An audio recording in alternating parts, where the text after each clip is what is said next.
Burası Sri Lanka. Hindistan'ın güneyinde yer alan gözyaşı damlası şeklinde bir ada, Hint Okyanusu'nun incisi. Her yıl milyonlarca insan bu cennete akın ediyor. Ama burada pırıl pırıl kumsalların ve lüks kafelerin kapısında görünmez bir duvar var. Doğup büyüdüğünüz topraklarda sadece pasaportunuz yüzünden bir kafeye giremediğinizi veya bir tuvaleti kullanamadığınızı hayal edin. Bu bir distopya değil. 2026 Sri Lanka'sına hoş geldiniz. Videoya devam etmeden önce ben İpek Ezgi, sırt çantamla dünyayı geziyorum ve gittiğim ülkelerde sadece turistik yerlerin önünde fotoğraf çekilmekle değil, oradaki kültürü anlamak, oranın insanlarıyla bağ kurmakla ve bunları sizle dürüstçe paylaşmakla da ilgileniyorum. Bana seyahatlerime destek olmak için bu videoyu beğenebilir, yorum yapabilir ve kanalıma abone olabilirsiniz. Umarım videodan keyif alırsınız. Şimdiden teşekkürler. Yolculuğum Sri Lanka'nın Colombo şehrinde başladı ve burada ziyaret etmiş olduğum ulusal müzede tuvaleti kullandığım zaman beni ısrarla bir yere yönlendirdiler ve kapısında Foreigners Only, yani sadece yabancılar, turistlere özel yazan bir tabela olduğunu fark ettim. Bakımlı ve temizdi. O yüzden bunun üzerine kafa yormadım. Ama bundan günler sonra sabahın erken saatlerinde şehirden ayrılmak için tren istasyonuna gittiğim zaman bana yabancılara özel olan tuvaletin kilitli olduğu ve yerliler için olan tuvaleti kullanabileceğim söylendi. Açıkçası bu benim için bir fırsattı.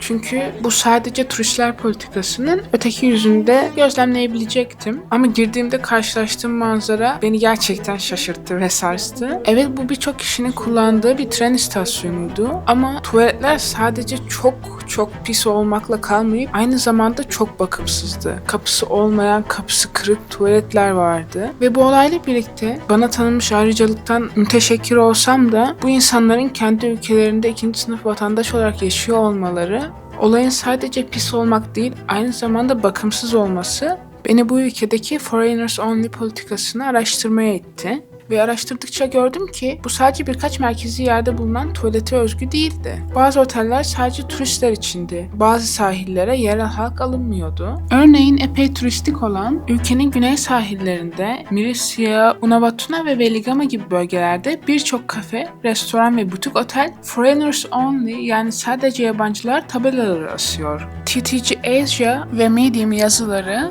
bu işletmelerin yerel halkı kapıdan çevirdiğini, hatta bazı partilerde sadece beyaz tenli yabancıların alındığını vurguluyor. Yani içeri girmek için sadece yabancı olmak yetmiyor, doğru ten rengine sahip olmanız bekleniyor. Yani bu da demek oluyor ki Pakistanlı veya Orta Doğulu turistler de beyaz sırt çantalı gezginlerle kıyasla daha kötü hizmetler alınıyor. Sigiriya, Aslan Kayası gibi UNESCO miras listesinde yer alan tarihi alanlarda bile yabancılar için ayrı otoparklar, girişler ve bekleme sırası öncelikleri bulunuyor. Lüks oteller fiyat politikalarıyla yerlileri elerken orta ve düşük bütçeli yabancıların işlettiği mekanlarsa doğrudan kimlik bazlı dışlamalar yapabiliyorlar. Tüm kaynak araştırmaların birleştiği temel nokta ise bu durumun ekonomik çaresizlikten beslenen bir zihniyet sorunu olduğu yönünde. Yani amiyane tabirle döviz olsun da ne olursa olsun düşüncesi. Peki ama neden? Ülke ekonomik olarak zor durumda ve belki birçoğunuzun bu ülkenin adını duyuşu 2022 yılına dayanır. Ülkede 2019 yılında başlayan ekonomik kriz 2024'e kadar devam etti. Birçoğumuz için haber değeri taşıyan ve gündemimize oturan protestolarsa 2022 yılındaydı. Güney Asya ülkesi Sri Lanka, tarihinin en büyük ekonomik kriziyle karşı karşıya. Bu yıl Sri Lanka için sadece bir ekonomik kriz değil, topyekun bir toplumsal kırılma yılıydı. Rafların boşaldığı, yakıt kuyruklarında insanların can verdiği ve umudun tükenme noktasına geldiği o karanlık günler. Tüm dünya adını belki de daha önce hiç duymadığı bu ada ülkesini tarihe geçecek olan o ikonik görüntülerle tanıdı.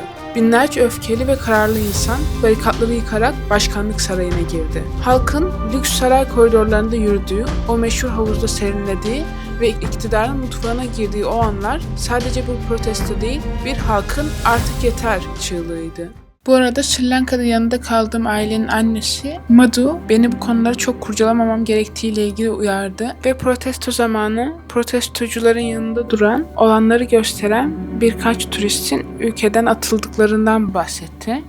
Onun görüşü bu yaşanan protestolarda ayaklananların haksız olduğu yönündeydi. Ülke genelinde insanlar karınlarını zor doyururken başkanlık sarayından çıkan ultra lüks arabalarla ilgili ise başkan ya da yakınları o arabalara sahip değildi. Onlar çok lüks arabalar, sadece bir tanıtım için ülkeye getirilmişlerdi ve protestocular bu bilgiyi yanıltıcı şekilde manipüle ederek yerli ve uluslararası medyaya sundular ve yalan söylediler dedi.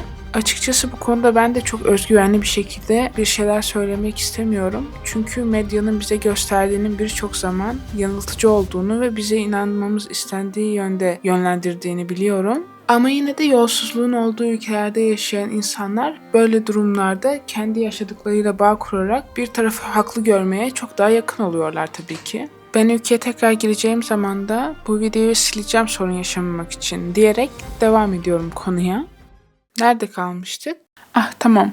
Peki ülke neden bu konuma geldi? Ülke ekonomik olarak zor durumda, devlet döviz istiyor, işletme sahipleri ise zengin yabancıların gürültücü bulduğu yerel halkla aynı ortamda bulunmak istemediğini savunuyor.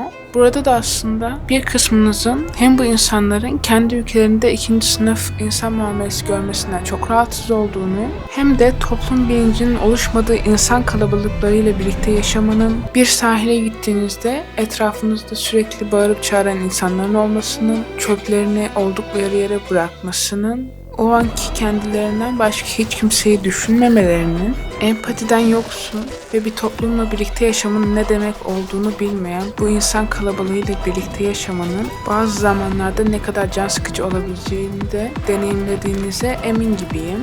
Ülke için bazı insanlar bu kısa vadeli para hırsının toplumsal bir nefrete dönüşebileceğinden, yerel halkın dışlandığı bir turizm modelinin de sürdürülebilir olmayacağından yana dem vuruyor. Peki ya bu politikanın tek nedeni ekonomik zorluklar mı diye soracak olursanız, hayır değil. Bugün sahil şehirlerindeki bir tabelada gördüğünüz o dışlayıcı ibare aslında onlarca yıl öncesinden kalma bir hayaletin ayak sesleri. Sri Lanka'nın hikayesi, okyanusun ortasındaki bu güzel adanın sömürgeci güçler tarafından bir laboratuvar gibi kullanılmasıyla başlıyor. Önce Portekizliler, sonra Hollandalılar ve en son ise izlerini bugün bile silemediğimiz İngilizler. 1815'te adanın tamamı Britanya kontrolüne geçtiğinde sadece çay tarlaları ve demir yolları inşa edilmedi, aynı zamanda insanların zihinlerinde de görünmez bir duvar örüldü. İngiliz sömürge yönetimi böl ve yönet taktiğini en sert şekilde burada uyguladı. Toplumu sınıflara, etnik kökenlere ve en önemlisi efendilerle uşaklar olarak ikiye ayırdılar. Beyaz adamın girdiği kulüplere yerel halkın girmesi yasaktı. Beyaz adamın kullandığı vagonlar, onun oturduğu park bankları ve evet, onun kullandığı temiz tuvaletler halktan izole edilmişti. 1948 yılında bağımsızlık ilan edildiğinde İngiliz bayrağı indi ve Sri Lanka bayrağı gönderi çekildi. Ama bir sorun vardı.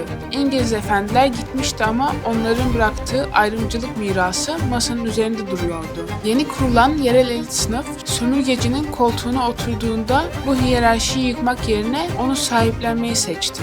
Bugün tren istasyonlarında gördüğünüz o Foreigners Only tabelaları aslında 19. yüzyılın o küstah sömürgeci zihniyetinin 21. yüzyıla sızmış bir kalıntısıdır. Bu sadece bir turizm stratejisi değil, bu kendi halkının hala o eski sömürgeci gözüyle gören, kendi insanını yeterince medeni veya yeterince temiz bulmayan bir düşünce yapısının ürünüdür. Peki tüm bu derin eşitsizlik ve tarihsel mirasın ışığında Sri Lanka'nın bu büyüleyici cenneti aslında kimin için var? Turistler için mi, yerel halk için mi, yoksa her ikisi için de adil bir denge mümkün mü? Size dürüst olacağım. Bir yanım ancak gerçek bir kalkınma o güzel plajlarda özgürce yürüyen turistler kadar kendi ülkesinde eşit muamele gören, saygı duyulan yerel bir halkla mümkündür diyor. Diğer yanım ise Sri Lanka'da geçirdiğim zamanda, özellikle sahilde geçirdiğim vakitlerde toplum bilinci oturmamış, karşısındakinin kişisel alanına saygı duymayı bilmeyen ya da bunu önemsemeyen, özellikle orta yaşlı yerel erkeklerin deneyimini nasıl zorlaştırdığını düşünüyor. Özellikle Türkiye'de, İstanbul'da yaşayan biri olarak orada katıldığım bir partide de oranın orta yaşlı sınır tanımayan erkekleriyle köşe kapmaca oynamak, hayır demenin hayır demek olduğunu anlatma çabası, sevdiğim arkadaşlarımla güzel vakit geçirip biraz dans etmek isterken son uğraşmak isteyeceğim şeydi. Yani işin sonunda turizmin aslında bir köprü olması, farklı kültürleri bir araya getiren, anlayışlı ve karşılıklı saygıyı arttıran bir araç olması ama asla ayrımcılık duvarı ören, bir kesimi dışlayan, diğerini kayıran bir sistemin parçası olmaması konusunda hepimizin hemfikir olduğunu düşünüyorum. Civic sense yani yurttaşlık bilinci, toplumsal duyarlılık gelişmeden, insanlar ortak alanlara saygı duymadan, başkalarının haklarını gözetmeden, çevre bilincine sahip olmadan, toplumsal nezakete sahip değilken, önce bir yurttaşlık bilinci gelişmeden bu durum nasıl çözülür hiç bilmiyorum. Ve aynı zamanda değişim yaratabilecek insanlar, eşitsizliğe uğrayan ben değilim. Hatta bu eşitsizlik neredeyse benim kârımı işliyor diye düşündükçe de bu sistem nasıl yıkılır, ondan da hiç emin değilim. Sözlerimi de Sri Lanka bu zorlu dersi öğrenirken umuyorum ki geçmişin gölgesinden sıyrılarak herkesin kendini evinde hissettiği yeryüzü cennetlerinden birine dönüşebilir diyerek noktalayayım. Ve eklemek istediğim son bir şey var. Ben Sri Lanka'yı gerçekten seviyorum ve hayatımın farklı dönemlerinde yaşamak istediğim bir ada. O yüzden muhtemelen bu videoyu bir süre sonra kaldıracağım ki ülkeye girişimde vize almakla ilgili bana sorun yaratmasın. Ama eğer videoyu beğendiyseniz kanalıma abone olabilir, videoyu beğene tıklayabilir ve yorum yapabilirsiniz. Özellikle bu konu hakkında sizlerin ne düşündüğünü de çok merak ediyorum. Çünkü ben insan haklarından asla taviz vermeyeceğim bir noktayla toplum bilincinden yoksun insanlarla yaşamanın ne demek olduğunu bildiğim bir yerden arada sıkışıp kaldım.